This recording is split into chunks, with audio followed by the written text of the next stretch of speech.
একজন যুবক যখন বিয়ের বয়স হয় লজ্জা করবেন না। আপনি বাড়িতে বিয়ের কথা বলবেন, এতে লজ্জার কিছু নাই।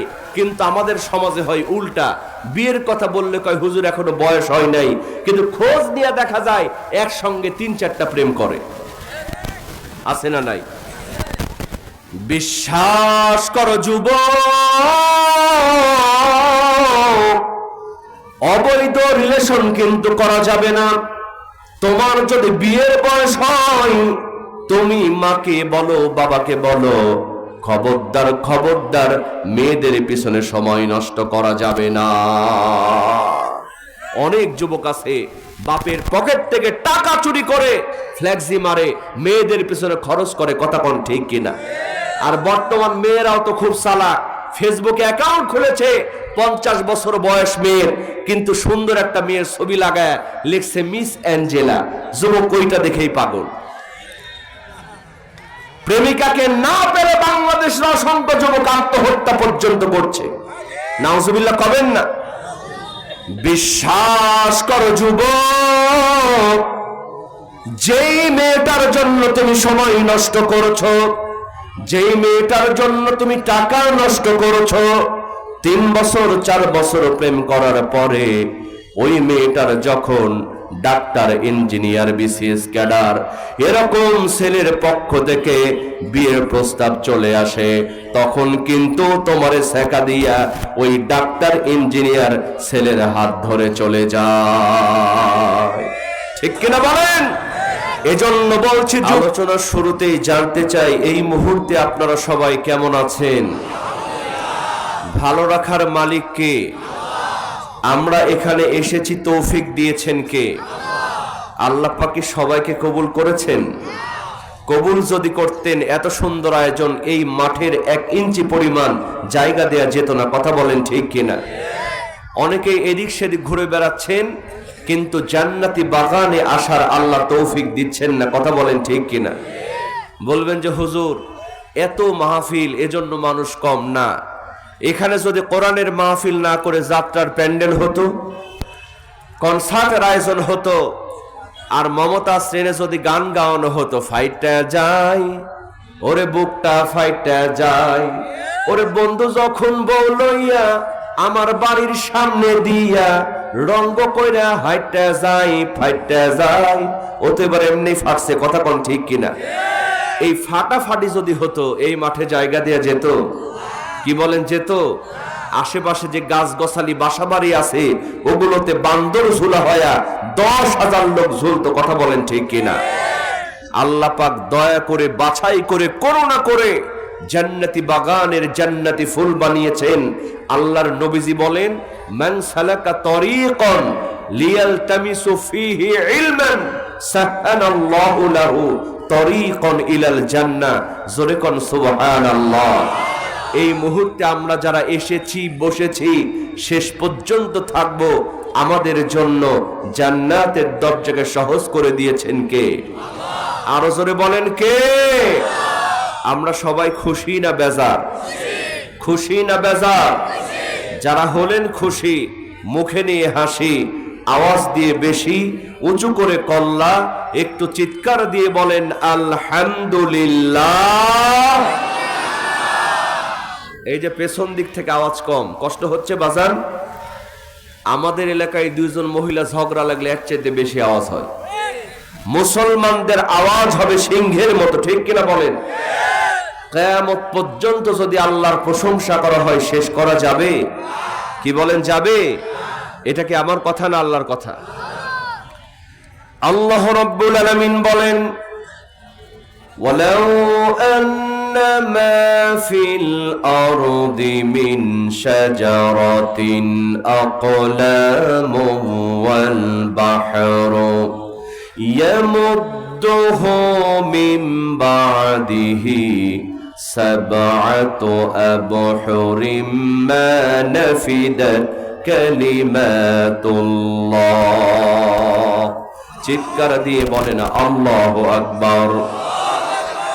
আল্লাহ রাব্বুল আলামিন বলেন, বান্দারে, এই পৃথিবীর মধ্যে সমস্ত বৃক্ষগুলোর যদি কলম বানানো হয়, আর যতগুলা পানি রয়েছে, আটলান্টিক মহাসাগর থেকে শুরু করে খালবিল হাওর বাওর নদী নালার মধ্যে যতগুলা পানি রয়েছে, সমস্ত পানিগুলারে যদি কালি বানানো হয় আর আল্লাহর প্রশংসা লিখতে যদি শুরু করা হয়, লিখতে লিখতে সমস্ত পৃথিবীর বৃক্ষ নামক কলমগুলা ক্ষয় হয়ে যাবে, সমস্ত পৃথিবীর পানি নামক কালিগুলা ফোরায় যাবে, কিন্তু আল্লাহর প্রশংসা লিখে কোনোদিন শেষ করা যাবে না। আল্লাহ বলছেন, বান্দা প্রশংসা করবা কেন, গোলামি করবা কেন? তুমি প্রকাশ্য এবং গোপনে যা কিছু করো, আমি আল্লাহর সিসি ক্যামেরায় সব রেকর্ড হয়ে যায়। আল্লাহর দেয়া সিসি ক্যামেরা আছে না নাই? আল্লাহ বলছেন, কিরামান কাতিবিন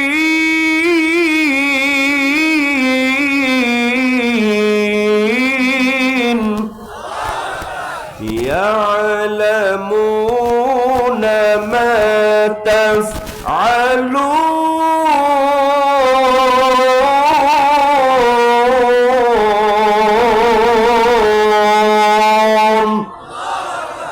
দুই কান্দে দুই ফেরেশতা আছে না নাই? আছে না আমার মুক্তার, আছে না আমার ব্যারিস্টার, আছে না আমার মুক্তার, আছে না আমার ব্যারিস্টার। শেষ বিচারের হাইকোর্টে তিনিই আমায় করবেন পার।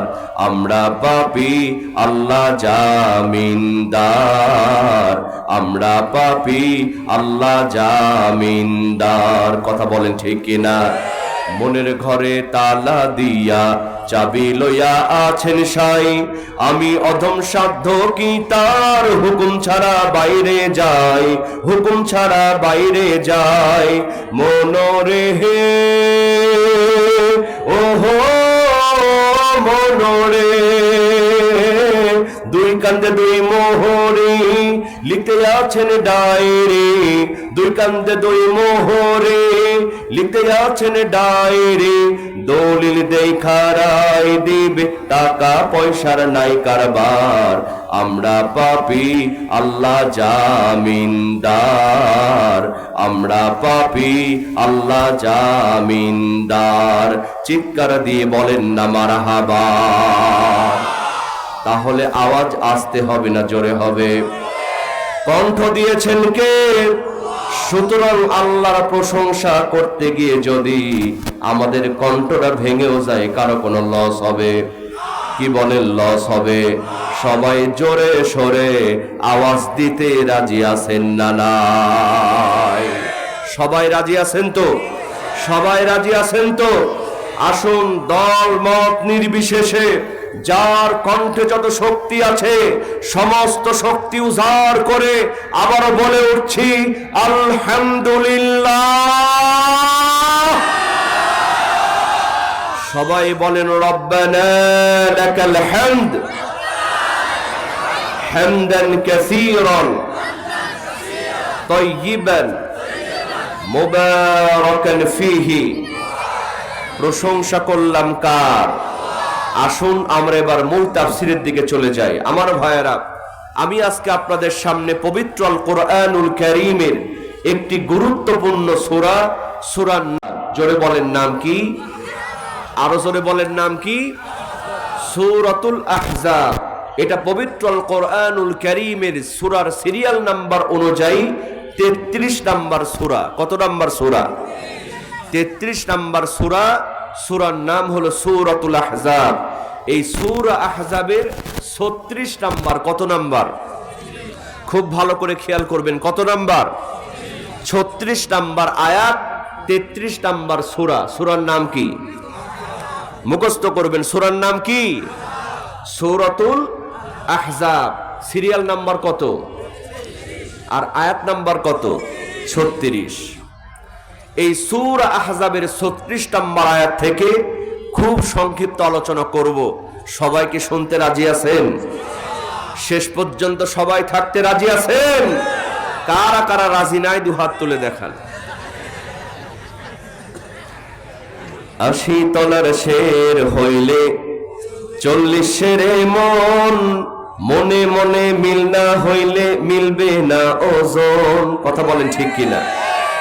মনের সাথে মনের যদি মিল না হয়, সারাদিন যদি ঠেলাঠেলি করেন, ওজন কি মিলবে? ওয়াজ কি বোঝা যাবে?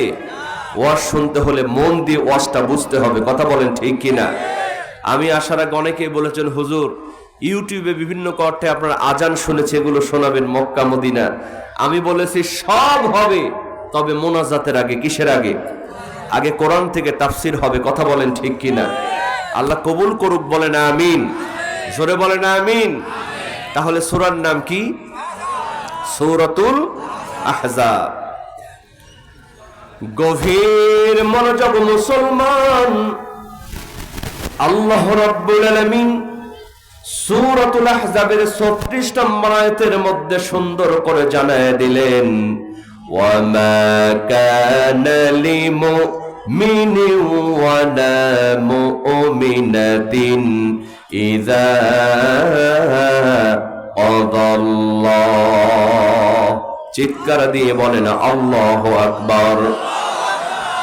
আল্লাহ রাব্বুল আলামিন বলেন, ওয়া মা কানা লিমুমিনিন ওয়া লা মুমিনাতিন, তোমাদের মধ্যে যারা মুমিন বান্দা আর তোমাদের মধ্যে যারা মুমিন বান্দি, আমার ভাইয়েরা যারা পবিত্র আল কোরআনুল কারীম পড়াশোনা করেন, আপনারা জানেন আল্লাহ পাক অধিকাংশ জায়গায় ঈমানদারদেরকে সম্বোধন করেছেন ইয়া আইয়ুহাল্লাযীনা আমানু।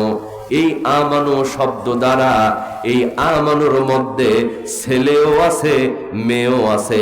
কথা বলেন ঠিক কিনা? ইয়া আইয়ুহাল্লাযীনা আমানুস্তাঈনু ইল্লাল্লাযীনা আমানু, ইয়া আইয়ুহাল্লাযীনা আমানুত্তাকুল্লাহ। অসংখ্য আয়াত আল্লাহ পাক ইয়া আইয়ুহাল্লাযীনা আমানু, এই আমানু শব্দ ব্যবহার করেছেন। কথা বলেন ঠিক কিনা? গভীর মনোযোগ মুসলমান, খুব সহজভাবে বোঝার চেষ্টা করবেন। এই আমানুর মধ্যে ছেলেও আছে, মেয়েও আছে। কথা বলেন ঠিক কিনা? কিন্তু আল্লাহ পাক সূরাতুল আহজাবের 36 নম্বর আয়াতের মধ্যে নারী এবং পুরুষ, ছেলে এবং মেয়েকে আলাদা করে বলছেন, ওয়া মা কানা লিমুমিনিন ওয়া লা মুমিনাতিন, তোমাদের মধ্যে যারা মুমিন বান্দা আর তোমাদের মধ্যে যারা মুমিন বান্দি। আল্লাহ পাক নারী এবং পুরুষকে আলাদা করে ইন্ডিকেট করে জানায় দিলেন, ওয়া মা কানা লিমুমিনিন ওয়া লা মুমিনাতিন ইযা আদাল্লাহ। চিৎকার দিয়ে বলেন আল্লাহু আকবার। আল্লাহ রাব্বুল আলামিন জানায় দিলেন, জমিনের মধ্যে মুমিন বান্দা বান্দি হবে যারা আল্লাহ এবং রাসূলের কথা সঙ্গে সঙ্গে মানবে তারা। আমার বড় ভাই একটু আগে বক্তব্য দিচ্ছিলেন যে ঈমানদার হবে যারা সামি'না ওয়া আতা'না, তারা আল্লাহর কথা যখন শুনবে, রাসূলের কথা যখন শুনবে, দুনিয়ার কথা চিন্তা করবে না, সঙ্গে সঙ্গে মেনে নিবে। জোরে কোন কথা ঠিক কিনা?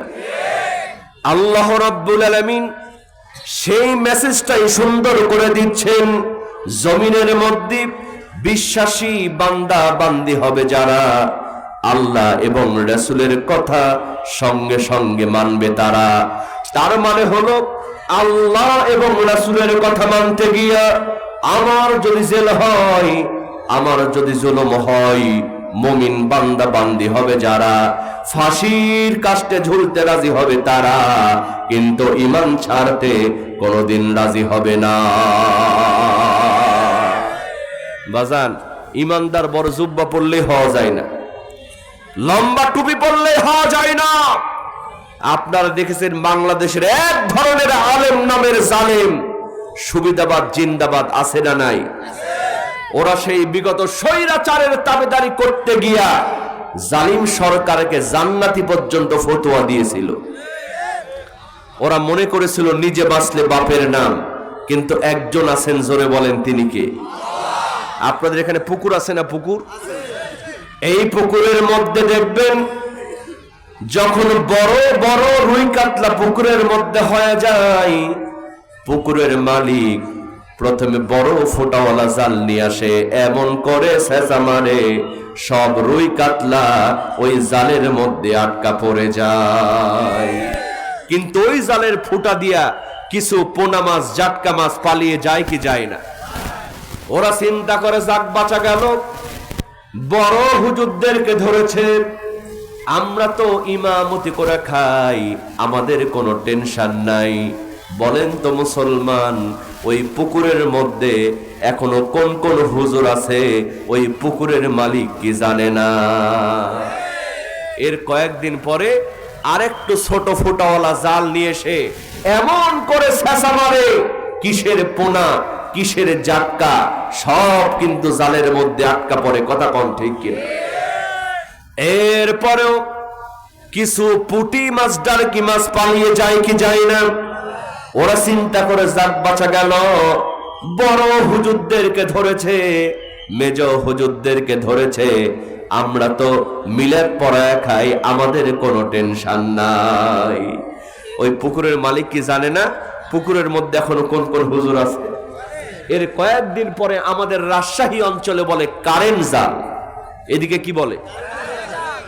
এই কারেন্ট জাল নিয়ে এমন করে ছেঁচা মারে, কিসের পটি কিসের ডারকে সব কিন্তু জালের মধ্যে আটকা পড়ে যায়। এরপরেও কিছু কিছু পীর সাহেব কাদার মধ্যে লুকায় থাকে, স্যাং মাছ, গুছি মাছ, ভাদা গদা মাছ। জি আমার ভাইয়ের, ওরা মনে করে সবগুলারে ধরছে, আমাদের কোনো টেনশন নাই, আমরা তো খানকা বানায় বসে আছি, মাঝে মধ্যে জিকির করতে করতে লাফ দিয়ে পড়ে উঠি, আবার খানকার মধ্যে ঢুকি। বলেন তো এরকম পীর আছে না নাই? জিকির করতে করতে খাম্বা দিয়ে উঠে যায়, করতে করতে একবারে দেখবেন গাছে উঠে বসে আছে, দেখবেন আম গাছে উঠে, জাম গাছে উঠে, ভুল করেও খেজুর গাছে ওঠে না, কারণ জানে ওইটাতে কাঁটা আছে। কথা কন ঠিক কিনা? ইস্কের ঠেলা উঠলে সব গাছে উঠবে, খেজুর গাছে উঠো না কেন? কথা বল ঠিক কিনা? ওরে মনে করে আমরা তো খানকা বানায় বসে আছি, আমাদের কোনো টেনশন।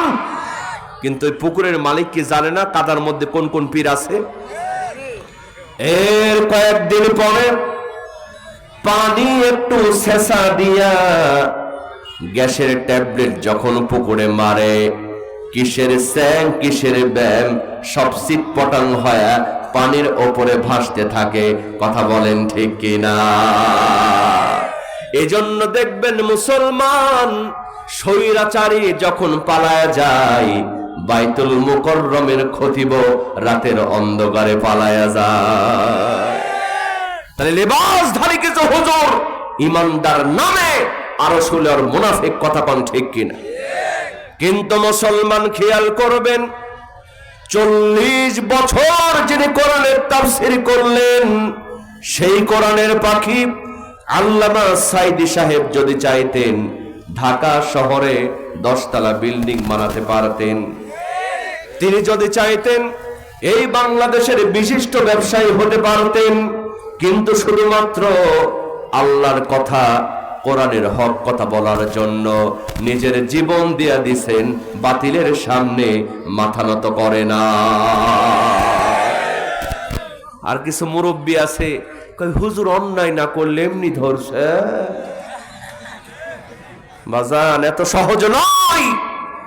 আল্লাহ বলছেন ইমানদার হবে যারা, আল্লাহ এবং রাসূলের কথা মানতে গিয়া জেল হবে, জুলুম হবে, হামলা হবে, মামলা হবে। ইমানদার হবে যারা দুনিয়ার সব ছেড়ে দিয়ে আল্লাহ এবং রাসূলের কথা সঙ্গে সঙ্গে মানবে তারা। কথা কোন ঠিক কিনা? গভীর মনোযোগ মুসলমান, এই আয়াতের ব্যাখ্যায় তাফসীরে মারিফুল কোরআন খুলে দেখেন, একজন যুবকের ঘটনা আসছে। ওই যুবকটার নাম হলো জালাবি। জোরে বলেন নাম কি? আরো জোরে বলেন নাম কি? এই যুবক জালাবিবের 2টা পরিচয়। কয়টা পরিচয়? 1 নাম্বার পরিচয় হলো এই যুবকের পিতা নাই, মাতা নাই, এতিম যুবক। চাচার বাড়িতে লালিত পালিত। আর 2 নাম্বার পরিচয় হলো এই যুবকের চেহারাটা ভালো না, বেটে কুৎসিত কদাকার চেহারার একজন যুবক এই জালাবি। আমার ভাইয়েরা বলেন তো, আমাদের সমাজে যাদের টাকাও নাই, চেহারাও নাই, এলাকার লোকজন তারে কোনো দাম দেয়? কি বলেন, দাম দেয়? আল্লাহর নবী বিশ্ব নবী মুহাম্মদুর রাসূলুল্লাহ সাল্লাল্লাহু আলাইহি ওয়াসাল্লাম মক্কি জিন্দেগিতে কোরআনের কথা যখন চুপি চুপি বলতে শুরু করলেন, আল্লাহর নবীজি দিনের দাওয়াত যখন গোপনে দিতে শুরু করলেন, আমার যুবক ভাইরা খেয়াল করেন, এই যুবক জালাবি আল্লাহর নবীজির প্রতি ঈমান আনার পরে আল্লাহর নবীজির দরবারে প্রতিদিন রাতের বেলা গভীর রাতে কোরআন শিখতে চলে যেত। জোরে জোরে কন্যা বাবা সুবহানাল্লাহ। একদিন নয়, 2 দিন নয়, হঠাৎ করে একদিন তার চাচা ধরে ফেলেছে। ধরার পরে বলতেছে, জালাবি লক্ষ্য করে দেখলাম রাত যখন গভীর হয় তুমি যেন কোথায় চলে যাও, আবার সকাল হওয়ার আগে তুমি বাড়িতে চলে আসো। ও জালাবি, আজকে সত্যি করে তুমি বলো, প্রতিদিন রাতের বেলা কোথায় তুমি চলে যাও? গভীর মনোযোগ মুসলমান, দেখেন ইমানদার কাকে বলে। এই যুবক জালাবি বলছেন, চাচা যেই নবীজির কদম মোবারক চুমতে পারলে আকাশ এবং জমিন ধন্য হয়ে যায়, আমি সেই বিশ্ব নবীজির দরবারে প্রতিদিন রাতের বেলা কোরআন শিখতে চলে যাই। বাজান, আজকে এত সুন্দর আয়োজন হয়, মানুষ কোরআন শুনতে আসে না। আর তারা কেমন ইমানদার ছিলেন, চাচার চোখ ফাঁকি দিয়া, কাফের বেঈমানদের চোখ ফাঁকি দিয়া গভীর রাতে কোরআন শিখতে চলে যেত। জোরে কোন সুবহানাল্লাহ। কারণ কোরআনটা তারা পড়ে মজা পেত। আল্লাহ বলছেন, ওয়া ইযা তুলিয়াত আলাইহিম আয়াতুহু যাদাতহুম ঈমানা। ঈমানদার হবে যারা, যখন তাদের সামনে কোরআনের কথা হবে তাদের ঈমানটা বাড়ায়া দেন কে? আরো জোরে বলেন কে? আমার ভাইয়েরা, এই দুনিয়াতে যত গান আছে, যত কবিতা আছে, আপনি একবার শোনেন, 2 বার শোনেন, 3 বারের বেশি আর ভালো লাগে? কি বলেন, লাগে? এর প্র্যাকটিক্যাল প্রমাণ আছে না নাই? আমরা যখন খুব ছোট ছিলাম, বাংলাদেশে একটা গান আসছিল, আকাশেতে লক্ষ তারা চাঁদ কিন্তু একটা রেইয়া, কি আসে নাই? এইটা চলে গেল, এরপরে আসলো পরে না চোখের পলক, যুবকের রাস্তাঘাটে জ্ঞান হারালো, ওইটাও চলে গেল। এরপরে আসলো ও প্রিয়া তুমি কোথায়, যেখানে যান খালি ও প্রিয়া তুমি কোথায়, ওইটাও গেল। এই তো করোনার পরে আবার আসলো কাঁচা বাদাম, পায়ের তোরা হাতের চুরি থাকে যদি সিটি গোলের চেন দিয়ে যাবেন, তাতে সমান সমান বাবা বাদাম পাবেন। কি যে একটা অবস্থা, যেখানে যাই খালি বাদাম আর বাদাম। বলেন তো মুসলমান, ওই বাদামটা আছে না বিদায় হয়েছে? গভীর মনোযোগ মুসলমান, আমি হাসির জন্য বলতেছি না। এই দুনিয়াতে গান আছে যত, কবিতা আছে যত, একবার শোনেন, 2 বার শোনেন, 3 বারের বেশি আর ভালো লাগে না। কিন্তু বলেন তো মুসলমান, এই পবিত্র কোরআনুল কারীমের সূরাতুল ফাতিহা 5 ওয়াক্ত নামাজের মধ্যে তেলাওয়াত হয় কি হয় না? এমন কোন মুসল্লি কি পেয়েছেন হুজুর আর সূরা ফাতিহা শুনতে ভালো লাগে না? আজকে না হয় অন্য সূরা দিয়া নামাজ শুরু করে। কেউ বলেছে? কেউ বলেছে? কারণ ঈমানের অন্তর দিয়া যদি কোরআনটা শুনেন, আপনার ঈমানটাকে বাড়ায় দেন কে? জোরে বলেন কে? গভীর মনোযোগ মুসলমান, এই জালাবি বলছেন, চাচা যেই নবীজির কদম মোবারক চুমতে পারলে আকাশ এবং জমিন ধন্য হয়ে যায়, আমি সেই বিশ্ব নবীজির দরবারে প্রতিদিন রাতের বেলা কোরআন শিখতে চলে যাই। সঙ্গে সঙ্গে চাচা বললেন, জালাবি আমি হলাম কাফের নেতা, আমার বাড়িতে থাকবা, আমার বাড়িতে খাবা, আর মুহাম্মাদের দরবারে কোরআন শিখতে যাবা, তা হবে না, তা হবে না। ও জানাবি, আজকে তোমাকে লাস্ট আলটিমেটাম দিয়া দিলাম, তুমি যদি এই বাড়ি ঘর জায়গা জমি ছাড়তে না চাও, ওই মুহাম্মাদের দরবার তোমারে ছাড়তে হবে। আর যদি মুহাম্মাদের দরবার ছাড়তে না চাও, বাড়ি ঘর জায়গা জমি যা কিছু দিয়েছি সবকিছু তোমাকে এই মুহূর্তে ছেড়ে দেয়া লাগবে।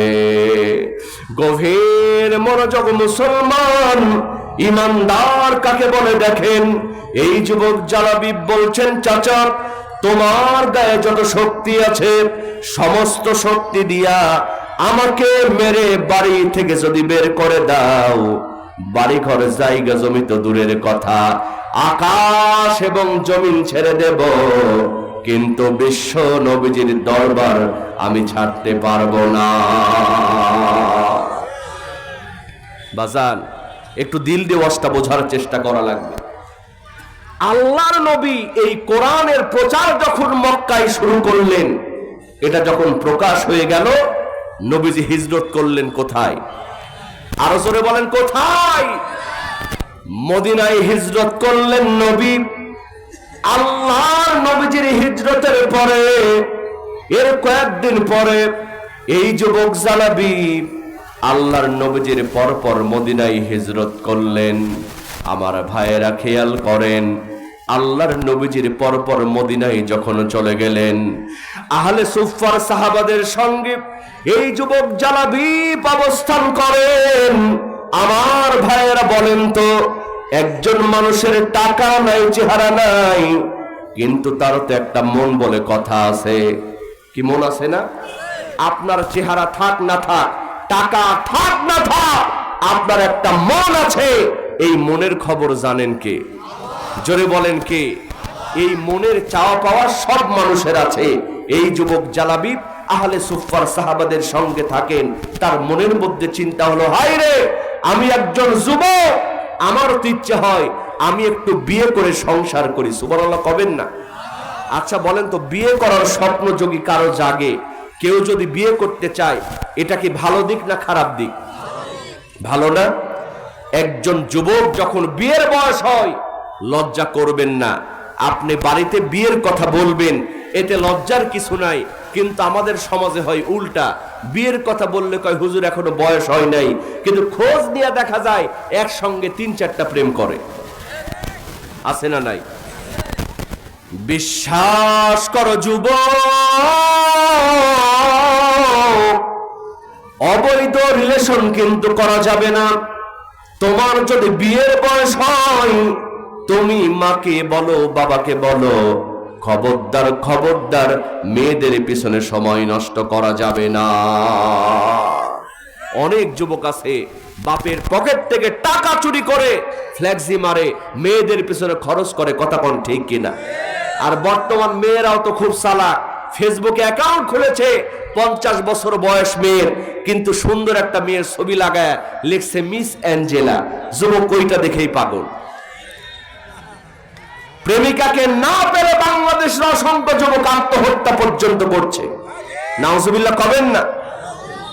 বিশ্বাস করো যুবক, যেই মেয়েটার জন্য তুমি সময় নষ্ট করছো, যেই মেয়েটার জন্য তুমি টাকা নষ্ট করছো, 3 বছর 4 বছর প্রেম করার পরে ওই মেয়েটার যখন ডাক্তার, ইঞ্জিনিয়ার, বিসিএস ক্যাডার এরকম ছেলের পক্ষ থেকে বিয়ের প্রস্তাব চলে আসে, তখন কিন্তু তোমারে সেকা দিয়া ওই ডাক্তার, ইঞ্জিনিয়ার ছেলের হাত ধরে চলে যায়।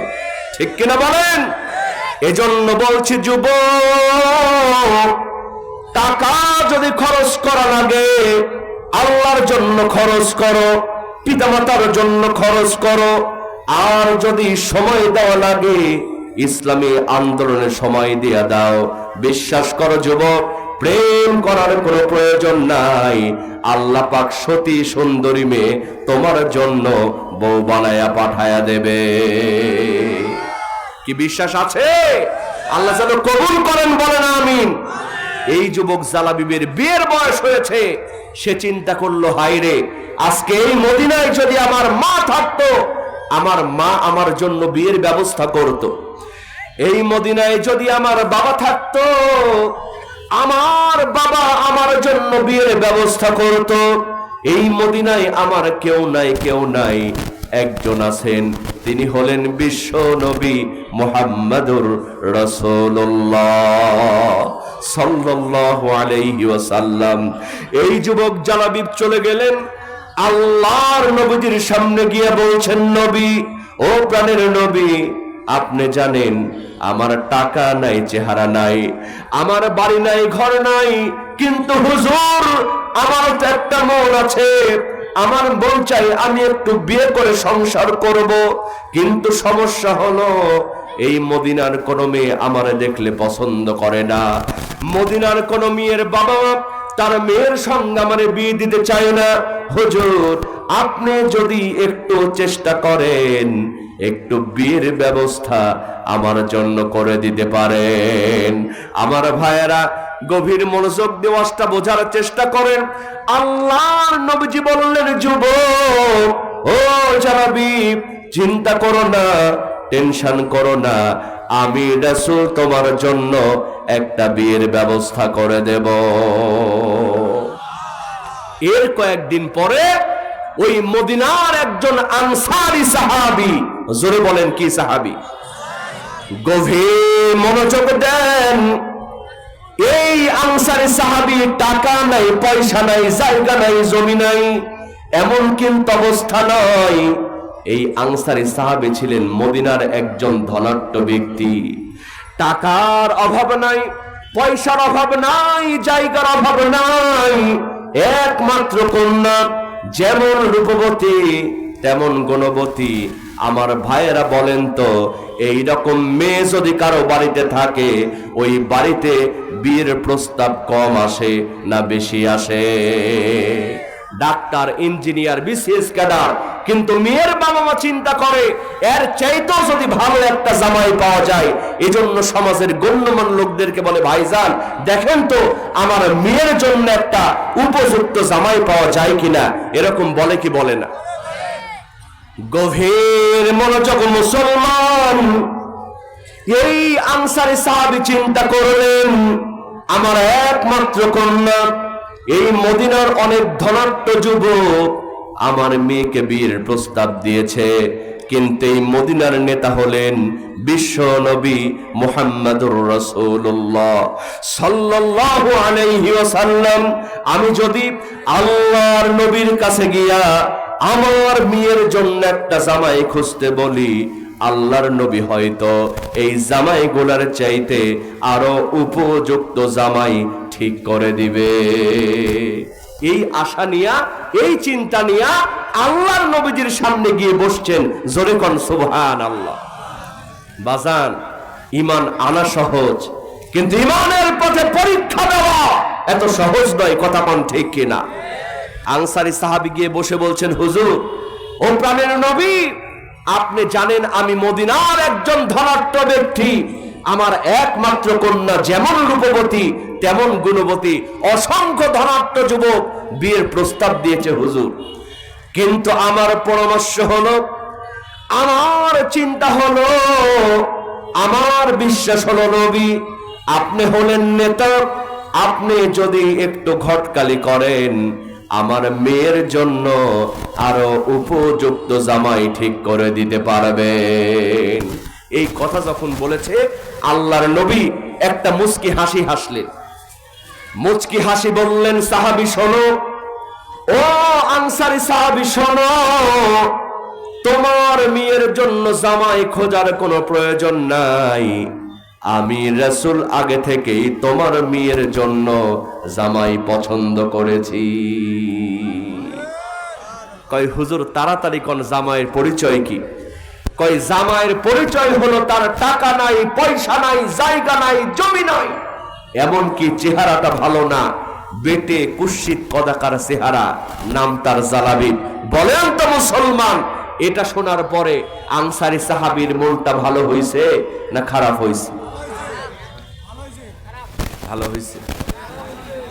আনসারী সাহাবী মনে মনে চিন্তা করে, সর্বনাশ, আমি আসলাম উপযুক্ত জামাই নিতে, নবীজি এমন একটা জামাই দিলেন, টাকা নাই, পয়সা নাই, অন্তত চেহারাটা যদি ভালো হতো তাও একটা কথা হতো, চেহারাটাও ভালো না। আনসারী সাহাবীর মনটা খারাপ হয়ে গেছে। বাজান, ও মুসলমান, আজকে সব সুন্নত মানতে রাজি, কিন্তু যখন আমার বিরুদ্ধে চলে যায় তখন নিজে বাঁচলে বাপের নাম, তখন গদির চিন্তা করি, ক্ষমতার চিন্তা করি। এভাবে করে হকের পক্ষে না থেকে অনেক মুসলমান ঈমান হারায়া বাতিলের সঙ্গে চলে যায়। কথা বল ঠিক কিনা? কারণ ওই যে পকেট যাচ্ছে, স্বার্থ চলে যাচ্ছে। এই স্বার্থের কারণে আপন ভাইয়ের নামে হামলা দেয়, মামলা দেয়। কথা বল ঠিক কিনা? সেই স্বৈরাচার যে জুলুম করেছিল, ওই স্বৈরাচারী তাকে একবার প্রশ্ন করা হয়েছিল সংসদের মধ্যে, মানে আমাদের বুবুজানকে প্রশ্ন করা হয়েছিল, ও বুবুজান, আপনি প্রতিদিন সকালবেলা ঘুম থেকে উঠে কি খোঁজেন? ভাই, আমরা তো ঘুম থেকে উঠে মোবাইল খুঁজি, যুবকেরা বউ খুঁজে, আপনি কি খোঁজেন? আমাদের ম্যাডাম বলেছিল যে আমি ঘুম থেকে উঠে আগে যাই নামাজ খুঁজি, যে নামাজের জন্য যাই নামাজ কোথায়। কথা কোন ঠিক কিনা? তো ওর চেয়ে বড় ওলি কেউ আছে? কি বলেন, আছে? কিন্তু এই যে স্বার্থ, ওরা জানে যে ইসলামী আন্দোলনের কর্মীদেরকে যদি সুযোগ দেয়া হয়, কোরআনের পাখিদের জন্য যদি ময়দান ছেড়ে দেয়া হয়, কোরআনের পাখি আল্লামা সাঈদীকে যদি হত্যা না করা হয়, তাহলে তো আমাদের গদি নিয়ে সমস্যা হয়ে যাবে। কিসের জন্য?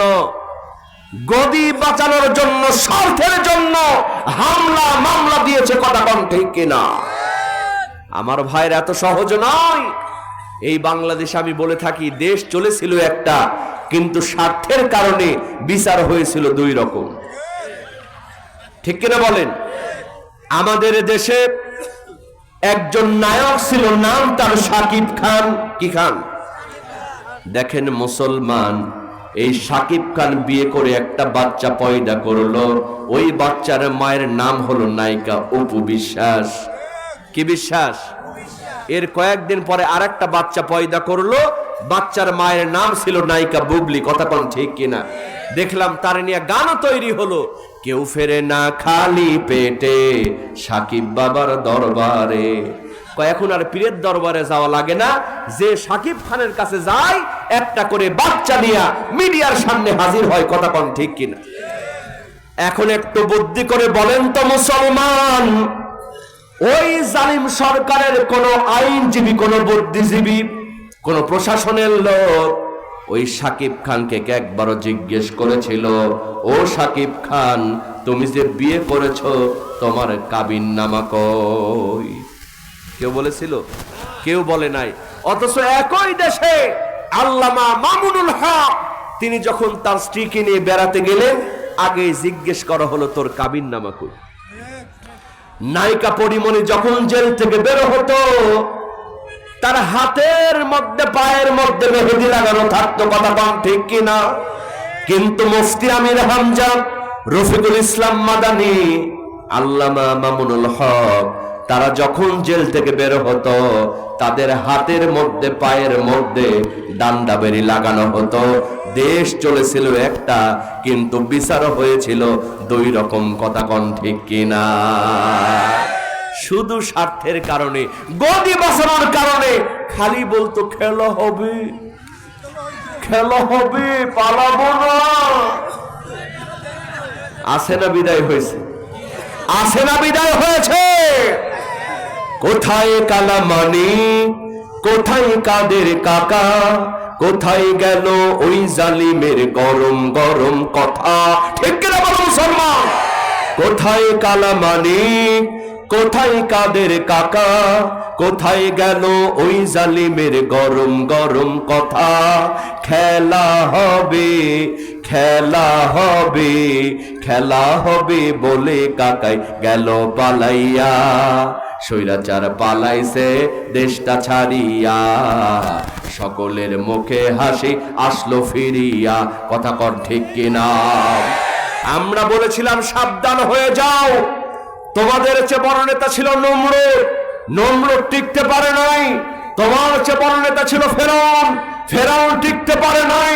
তোমার চেয়ে বড় নেতা ছিল আবু জেহেল, আবু জেহেল টিকতে পারে নাই। স্বৈরাচার জুলুম করে, অন্যায় করে গদিব বাঁচানোর জন্য আলেমদেরকে ধরবা, বাংলার জমিনে পালানোর রাস্তা পাবা না, পাবা না, পাবা না। কথা কোন ঠিক কিনা? মুসলমান সজাগ থাকতে হবে। আজকে বুবু চলে গেছে, কিন্তু সাঙ্গ পাঙ্গ কিন্তু উঠ পেতে বসে আছে।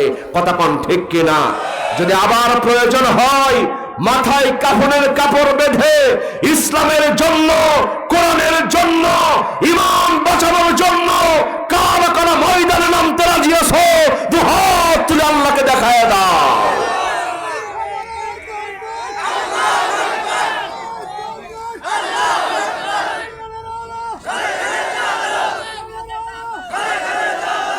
লিল্লাহে তাকবীর। স্বার্থের জন্য কাজ করা যাবে? কি বলেন যাবে?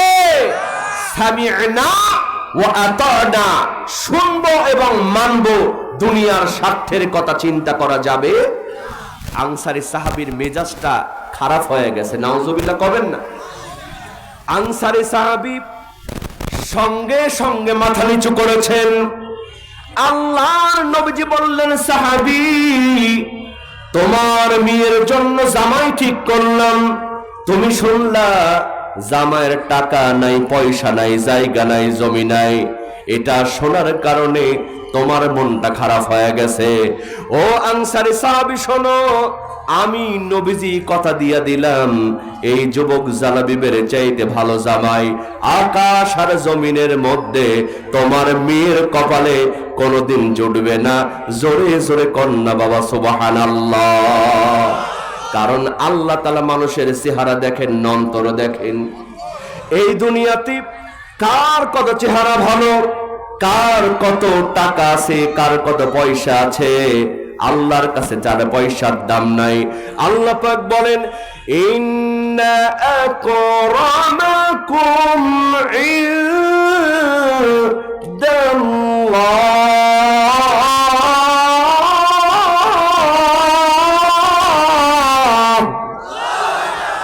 আল্লাহ রাব্বুল আলামিন বলেন, ইন্না আকরামাকুম ইনদাল্লাহি আতকাকুম। ঈমানদার হবে যারা, তাকওয়াবান হবে যারা, আল্লাহর কাছে দুনিয়ার চেহারা, টাকা পয়সার দাম নাই। অন্তরের মধ্যে তাকওয়া যার যত বেশি, আল্লাহ বলছেন আমার কাছে তার দাম তত বেশি। জোরে জোরে কন্যা বাবা সুবহানাল্লাহ। এজন্য দেখবেন মুসলমান হযরত বিলাল রাদিয়াল্লাহু তাআলা আনহু, তার চেহারা ভালো ছিল না, তার কণ্ঠটাও ভালো ছিল না। তিনি আজমি ভাষার মানুষ ছিলেন।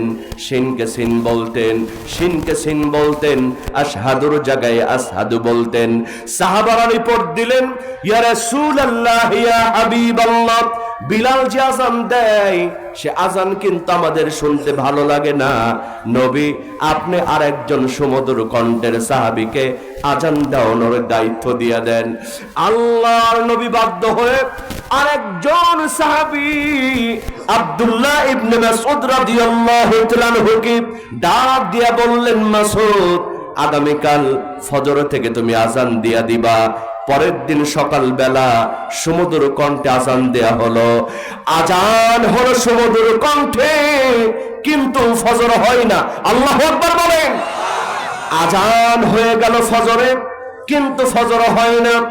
আল্লাহর নবী পেরেশানি হয়ে গেলেন, সাহাবারা টেনশন করতে লাগলেন। আযান দেয়া হলো ফজরের, কিন্তু ফজর হয় না কেন? এমন সময় আল্লাহর ফেরেশতা জিবরিল এসে বলেন, নবী আজকে কে আযান দিয়েছে? সে আযান কিন্তু এখন পর্যন্ত আল্লাহর আরশে পৌঁছায় নাই।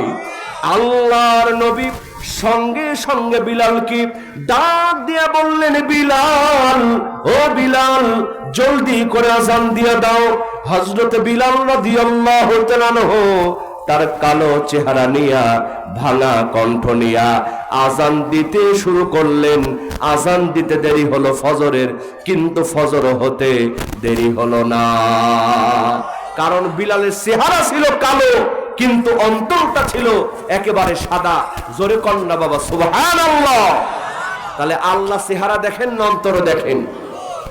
আল্লাহর নবীজি বলছেন, সাহাবী শোনো, এই জালাবিবের টাকা নাই, পয়সা নাই, চেহারা নাই, কিন্তু এর চাইতে ভালো জামাই আকাশ আর জমিনের মধ্যে তোমার মেয়ের জন্য জুটবে না। আমার ভাইয়েরা, আনসারী সাহাবী হ্যাঁ বলতে পারে না, নাও বলতে পারে না। নাউজুবিল্লাহ কবেন না। আল্লাহ বলছেন, ঈমানদার হবে যারা, আল্লাহ এবং রাসূলের কথা সঙ্গে সঙ্গে মানবে তারা। আনসারী সাহাবী মানতে পারলেন না, তিনি একটু বুদ্ধি করলেন। বুদ্ধি করে বললেন, নবী, আমি বাড়িতে গিয়া আমার বিবির সাথে আলোচনা করে আগামীকাল ফাইনাল সিদ্ধান্ত আপনারে জানায় দেব। জোরে জোরে কন্যা বাবা নাউজুবিল্লাহ। আল্লাহ বলছেন, ওমা কানা লিমুমিনি ওয়ালা মুমিনাতিন ইযা কাদাল্লাহু ওয়া রাসূলুহু আমরা। ঈমানদার হবে যারা, আল্লাহ এবং রাসূলের কথা সঙ্গে সঙ্গে মানবে তারা। সামি'না ওয়া আতা'না। আনসারী সাহাবীকে মানতে পারলেন? বাজান, ঘটনা দিয়ে ওয়াজটা বোঝানোর চেষ্টা করছি। আমাদের জীবনে অনেক বিপদ সামনে আসে, কিন্তু আমরা দেখি সুবিধাবাদ কোন দিকে। কথা কোন ঠিক কিনা? এটা করা যাবে? আনসারী সাহাবী চলে গেলেন। বাড়িতে যাওয়ার পরে বিবির ডাক দিয়ে বলে, বিবি, ও বিবি, তোমার মেয়ের জন্য বিশ্ব নবীজি একটা জামাই ঠিক করেছেন। কয় তাড়াতাড়ি বলো জামাইয়ের পরিচয় কি? কয় জামাইয়ের পরিচয় হলো তার টাকা নাই, পয়সা নাই, জায়গা নাই, জমি নাই, এমনকি চেহারাটা ভালো না, বেটে কুৎসিত কদাকার চেহারার একজন যুবক। আমার ভাইয়েরা বলেন তো, মেয়ে মানুষের রাগ কম হয় না বেশি হয়? ওরা কিন্তু ভালোর ভালো, কালোর কালো। কথা কন ঠিক কিনা? সঙ্গে সঙ্গে বি বলতেছে, ও প্রাণের স্বামী, কেন তুমি মাতব্বরি করে আল্লাহর নবীজির কাছে গেলা? এবার বুঝো ঠেলা। নাউজুবিল্লাহ কবেন না। মেয়ে মানুষরা হলো বাঁকা হাড়ের তৈরি। এদের একটা স্বভাব হলো, স্বামীরা যদি ভালো কিছু করে কোনো প্রশংসা করবে না, কিন্তু যদি কিছু করতে গিয়া ভুল হয়, যত দোষ নন্দ ঘোষ, সব স্বামীর দোষ, ঝগড়াঝাটি শুরু করে। এরকম বউ আছে না নাই? এটা করা যাবে? কি বলেন, যাবে? আনসারী সাহাবী বললেন, কেন তুমি মাতব্বরি করে গেলা? এবার বুঝো ঠেলা। স্বামী স্ত্রীর মধ্যে গন্ডগোল শুরু হয়ে গেল। আমার ভাইয়েরা, এমন সময় ওই যুবক জালাবি আল্লাহর নবীজির সামনে হাজির হয়ে গেলেন। আল্লাহর নবীজির সামনে যখন চলে গেলেন, আল্লাহর নবীজি বললেন, জালাবি, তুমি আমার অমুক আনসারী সাহাবীর বাড়িতে চলে যাও, গিয়ে বলো আমি রাসূল তোমাকে হবু জামাই করে তার বাড়িতে পাঠিয়ে দিয়েছি। জালাবিব তো মহা খুশি, এক দৌড় মেরে আনসারী সাহাবীর বাড়িতে গিয়ে হাজির। এদিকে স্বামী স্ত্রীর মধ্যে গন্ডগোল। ওই সময় জালাবিব গিয়ে দরজায় নক করে, ঠক ঠক ঠক। বলেন তো মুসলমান, স্বামী স্ত্রীর মধ্যে যখন গন্ডগোল হয়, ওই সময় বাড়িতে কেউ আসলে মেজাজ ভালো হয় না খারাপ হয়? গভীর মনোযোগ দিয়ে ওয়াজটা বোঝার চেষ্টা করবেন। স্বামী স্ত্রীর মধ্যে গন্ডগোল চলছে, ওই সময় জালাবিব গিয়া দরজায় নক করেছে। আনসারী সাহাবীর মেজাজটা গরম, আস্তে করে দরজা খুলে দিয়ে দেখে বেটে কুৎসিত কদাকার চেহারার একজন যুবক, গায়ে একটা ছেঁড়া জামা। আনসারী সাহাবী মনে করছে ফকির। কি মনে করছে? ফকির মনে করে বলতেছে, ও ফকির, ও সাইল, আমার বাড়িতে এতদিন পর্যন্ত কোন ফকির এসে খালি হাতে ফিরে যায় না, কিন্তু আজকে আমার বাড়িতে একটু সমস্যা তৈরি হয়ে গেছে। আজকে তোমারে কিছুই দিতে পারবো না, আগামীকাল তুমি চলে আসো, একবারে তোমাকে 2 দিনের ভিক্ষা আমি দিয়া দেব। আমার ভাইয়েরা বলেন তো, ওইটা ফকির না ওইটা হবু জামাই? মেজাজ গরম যতই হোক, ফকিরের সঙ্গে কি খারাপ ব্যবহার করা যাবে? কি বলেন, যাবে? আমাদের সমাজে অনেক মানুষ আছে ফকির দেখলেই চেঁচামেচি করে। এটা করা যাবে না। কারণ আজকে আপনার ধন সম্পদ আছে, আপনিও যে আগামীকাল ফকির হবেন না এই গ্যারান্টি কারো আছে বাবা? এক লোক বলতেছে, হুজুর ফকিরে সাইজ করছি। কয় কেমনে সাইজ করছেন? কয় হুজুর আমার বাড়ি 5 তলা, নিচ থেকে সমানে কলিং বেল মারতেছে। কারণ এখনকার ফকিররা ডাকাডাকি করে না, কারণ জানে ফকির বুঝলে আর দরজা খুলবে না। এর সমানে কলিং বেল মারতেছে। আমি 5 তলাতে কষ্ট করে নেমে দরজা খুলে দেখি ফকির। মেজাজ ভালো হবে না খারাপ হবে? আমি আস্তে করে উপরে উঠায় নিয়েছি। নেওয়ার পরে 5 তলাতে নিয়ে বললাম, ভাইজান আল্লাহর ওয়াস্তে মাফ করেন। ফকির বলতেছে, বাজান এই কথা তো নিচ তলাতেই বললে হতো, আপনি আমার উপরে উঠায় বললেন কেন? কয় হুজুর আমি তখন বললাম, বেটা তুই যেমন আমার উপরে উঠায় নামাইছিস, তোর আমি উঠায় আবার নামাইলাম। এই প্রতিশোধ নেওয়া যাবে? আর একটা বাড়িতে গিয়ে দেখি ফকির মারা কলিং বেল বের হয়েছে, ফকির তাড়ানো কলিং বেল। কলিং বেলে টিপ দিলে সাধারণত টুং টুং টুং এরকম আওয়াজ হয়, কথা কোন ঠিক কিনা? কিন্তু এই কলিং বেলে টিপ দিলে কুকুর কামড়ানোর, মানে কলিং বেলে টিপ দিলে কুকুরের ডাক। তো বাড়ির লোক আসলে ভাড়া যায়, এত মিউজিক থাকতে এত আওয়াজ থাকতে কুকুরের ডাক কেন? কয় হুজুর ফকিরের জ্বালায়। কয় যে গেটের সামনে লিখে দিয়েছি কুকুর হইতে সাবধান। এখন ফকির এসে যখন কলিং বেল মারে এরকম করে, তখন ফকির মনে করে বাড়িতে কুকুর আছে, এক দৌড় দিয়ে পালায়, আমার আর দরজা খোলা লাগে। এটা করা যাবে? কি বলেন, করা যাবে? আনসারী সাহাবীর মেজাজ গরম, কিন্তু ফকির দেখে বলতেছে, বাবা আজকে তোমার ভিক্ষা দেওয়া যাবে না, আগামীকাল আসো, একবারে 2 দিনের ভিক্ষা দিব। জোরে করেন সুবহানাল্লাহ।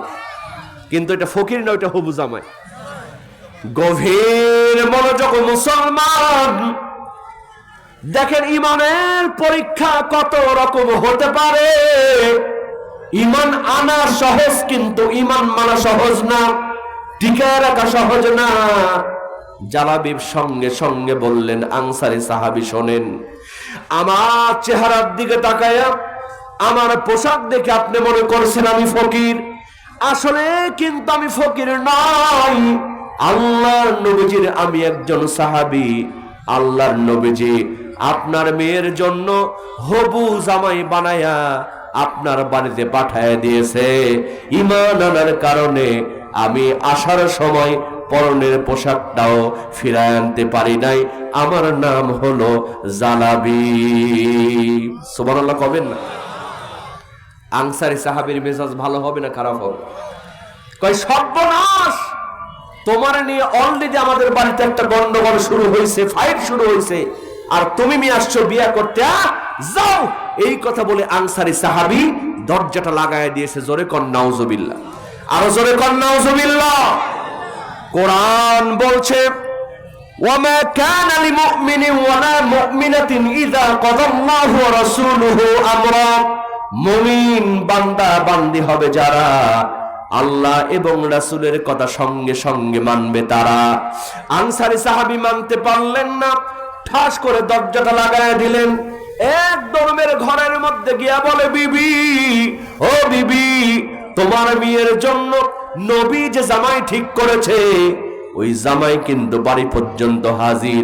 যেখানে বাঘের ভয় ওখানে রাত হয়, সুতরাং আর দেরি করা যাবে না, চলো আমরা দুজন মিলে আল্লাহ নবীজির কাছে এই মুহূর্তে চলে যাই, গিয়ে বলি নবী ওই রকম ছেলের সঙ্গে আমাদের মেয়েকে আমরা বিয়ে দিব না।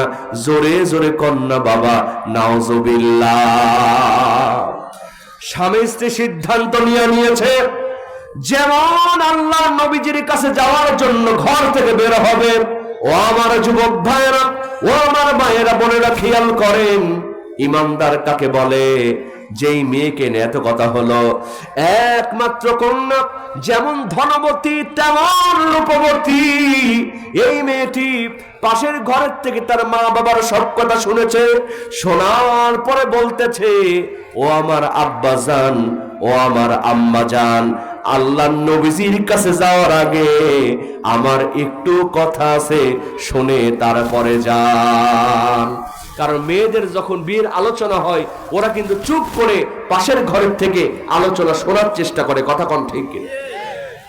এই মেয়েটিও সব কথা শোনার পরে বলতেছে, আব্বা জান, আল্লাহর নবীজির কাছে যাওয়ার আগে আমার একটু কথা আছে, শুনে তারপরে যান।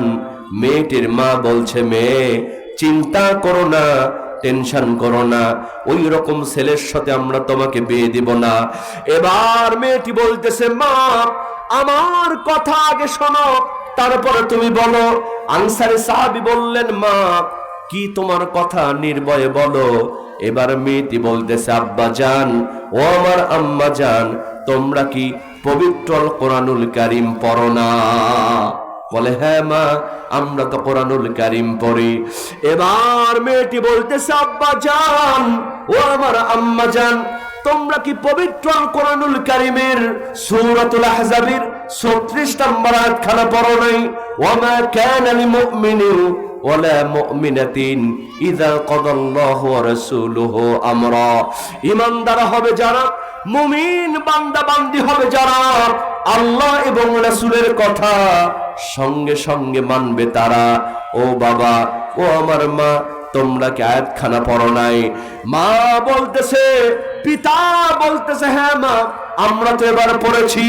এবার মেয়েটি বলতেছে, আব্বা জান, ও আমার আম্মা জান, আমার বিয়ে ঠিক করেছেন দুনিয়ার কোন প্রধানমন্ত্রী নয়, দুনিয়ার কোন রাজা বাদশা নয়, আমার বিয়ে ঠিক করেছেন আখিরি জামানার পয়গম্বর বিশ্ব নবী মুহাম্মদুর রাসূলুল্লাহ সাল্লাল্লাহু আলাইহি ওয়াসাল্লাম।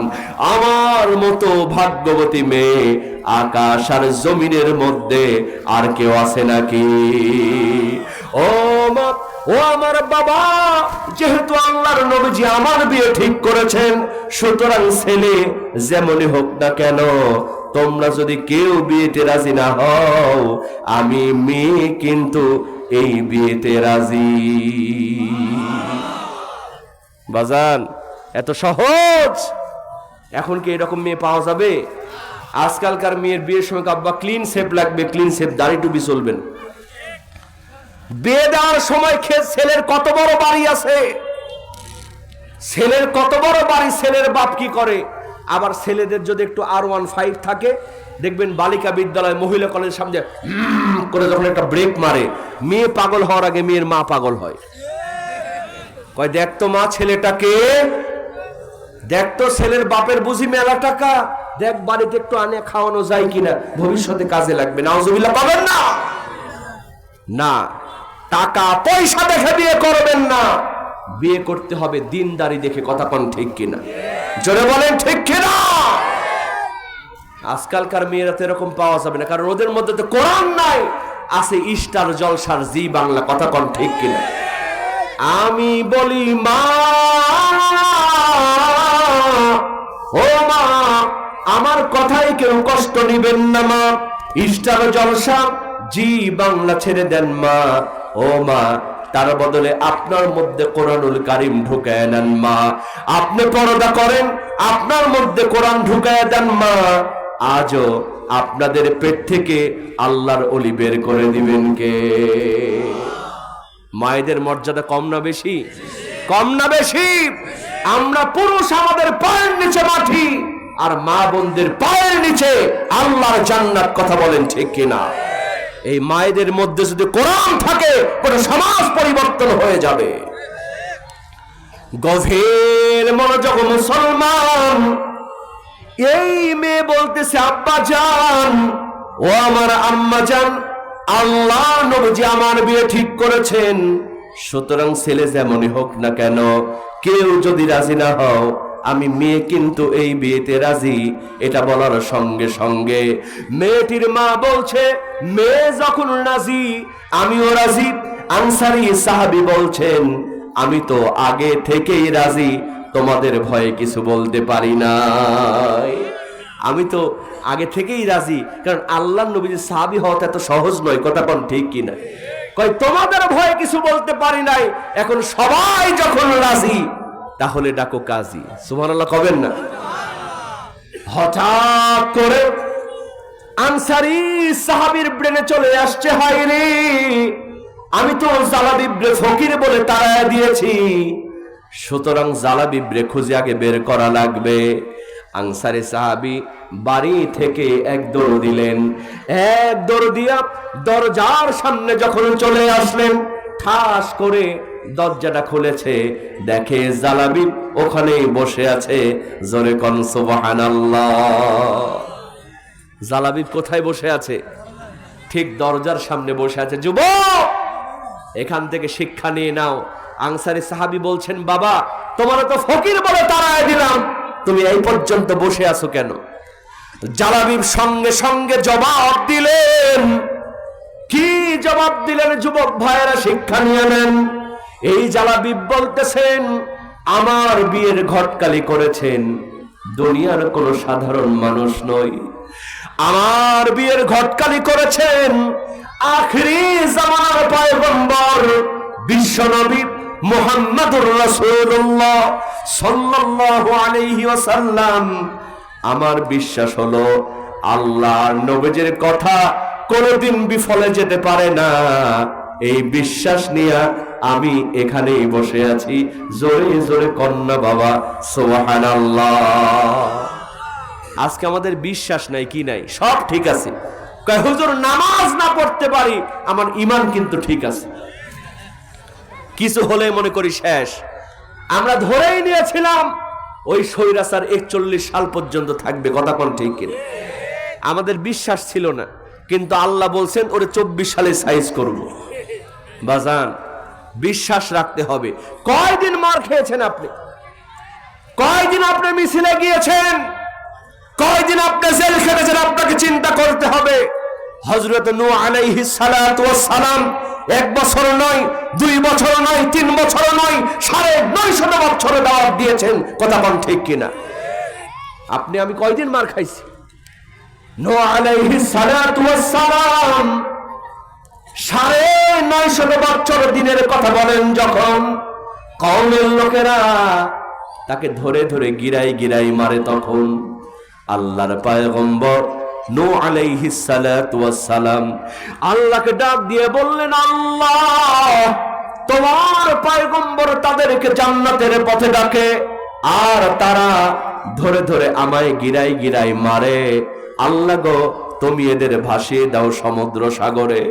আল্লাহ বললেন, ভাসাবো একটু পরে, এই ফাঁকে তুমি না একটা নৌকা তৈরি করে, যাতে করে তোমার উম্মতেরা, তোমার সাথীরা বাঁচতে পারে। আল্লাহর পয়গম্বর নূহ আলাইহিস সালাতু ওয়াস সালাম নৌকা তৈরি শুরু করলেন। যখন কওমের লোকেরা প্রশ্ন করে, তখন নূহ, এই নৌকা কি হবে? বলে প্লাবন হবে, সবকিছু ভাসায় নিয়ে যাবে। কওমের লোকেরা বিশ্বাস করলো না। আমার ভাইয়েরা, নূহ আলাইহিস সালাতু ওয়াস সালাম নৌকা তৈরি শেষ করলেন যখন, কওমের লোকেরা ষড়যন্ত্র করে ওই নৌকার মধ্যে পায়খানা শুরু করলো। তখন আল্লাহর পয়গম্বর নূহ আলাইহিস সালাতু ওয়াস সালাম আল্লাহকে ডাক দিয়ে বললেন, আল্লাহ, ও আল্লাহ, প্লাবন হবে যখন, এই পায়খানাগুলি পরিষ্কার করবে কে? তখন আল্লাহ বললেন, নূহ, চিন্তা করো না, টেনশন করো না, আমার উপরে বিশ্বাস করো, আমার নাম আল্লাহ, আমার সাথে দেয় যারা পাল্লা, আমি আল্লাহ রাখি না তাদের ঘাড়ের কল্লা। একটু চিৎকার দিয়ে বলেন না বাবা সুবহানাল্লাহ। ও নূহ, ওয়া মাকারু ওয়া মাকারাল্লাহ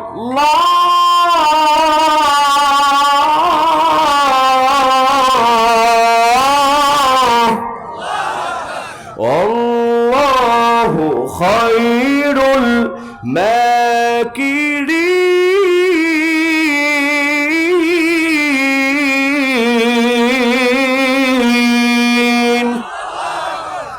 এই দুই দিকে মনিটর দিলে ভালো হতো। যারা তেলাওয়াত করতে জানে, সব বক্তা তো একরকম না, কথা কোন ঠিক কিনা? যাদের কণ্ঠ দিয়ে ওয়াজ করে, একটু মনিটর রাখলে আমার আওয়াজ আমি টানটা পাচ্ছি না, এজন্য আমার খুব কষ্ট হচ্ছে। কষ্ট হচ্ছে আপনাদের? বেশিক্ষণ কষ্ট দিব না ভাই, খেয়াল করেন। আল্লাহ বললেন, নূহ, সময় আসবে যখন আমি আল্লাহ জবাব দেব, তখন আমার ভাইয়েরা একে একে সবার পায়খানা করা হলো শেষ। সোনার বাংলাদেশ এক বড়ি থাকলো বাকি, চিন্তা করে আমি আর কেন থাকবো বাকি, বয়স আমার 80, হাঁটতে পারি না বেশি, অন্তত গ্রামবাসীর পক্ষে তাকবীর, আল কোরআনের আলো সংসদে জালো, তোমার নেতা আমার নেতা দুনিয়ার মুসলিম, পাবলিক তাবলিক জামাত বিএমপি আহলে হাদিস হানাফি, লিল্লাহে তাকবীর। এখন আর আমাদের কে কি করে এটা দেখলে চলবে না। আগামী নির্বাচনে যারা এই কোরআনের পক্ষে থাকবে, আমরা কোরআনের আইন যেমনি হোক সংসদে চাই, কথা বল ঠিক কিনা? এই কোরআনের আইন ছাড়া বাংলাদেশে আর শান্তি আসবে না, এটা আমরা সবাই অলরেডি বুঝে গিয়েছি, কথা বল ঠিক কিনা? আল্লাহ কবুল করুক, বলেন আমিন। বাজান সবাই, আমি তো হাত